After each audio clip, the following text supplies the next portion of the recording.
రాష్ట్రంలో ఎంపీ ఎన్నికలు ముగియటంతో తెలంగాణ కాంగ్రెస్లో కేబినెట్ విస్తరణ, నూతన పీసీసీ ఎంపిక లాంటి మార్పులు చేర్పులకు సమయం ఆసన్నమైంది. అటు పార్టీలో ఇటు ప్రభుత్వంలో మార్పులకు శ్రీకారం చుట్టాలని భావిస్తోంది కాంగ్రెస్ నాయకత్వం. ఇప్పటికీ ఈ విషయంపై సీఎం రేవంత్ అధిష్టానంతో చర్చలు జరిపారు. కొత్త పీసీసీ విషయంలో ఇప్పటికే తన ఆలోచనలను హైకమాండ్తో పంచుకున్న సీఎం కేబినెట్ విస్తరణ విషయంలో కూడా పార్టీ అధిష్టానం నుంచి గ్రీన్ సిగ్నల్ తీసుకున్నట్లు తెలుస్తోంది.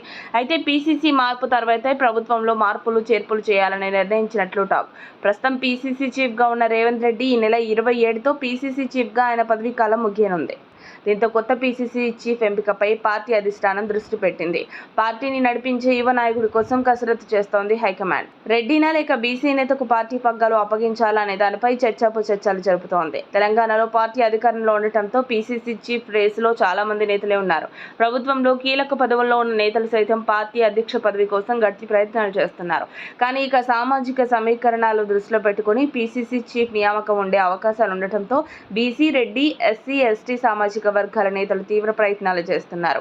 బీసీ సామాజిక వర్గం నుంచి మంత్రి పొన్నంతో పాటు మహేష్ కుమార్ గౌడ్, మధుయాష్కి గౌడ్, మాజీ అంజన్ కుమార్ యాదవ్ పీసీసీ చీఫ్ రేసులో ఉండగా, ఇక ఎస్సీ సామాజిక వర్గం నుంచి అద్దంకి దయాకర్, సంపత్ కుమార్, ఎస్టీ సామాజిక వర్గం నుంచి మంత్రి సీతక్క పీసీసీ రేసులో ఉన్నట్లు ప్రచారం జరుగుతోంది. మరోవైపు రెడ్డి సామాజిక వర్గం నుండి కోమటిరెడ్డి రాజగోపాల్ రెడ్డి పీసీసీ రేసులో ఉన్నట్లు తెలుస్తోంది.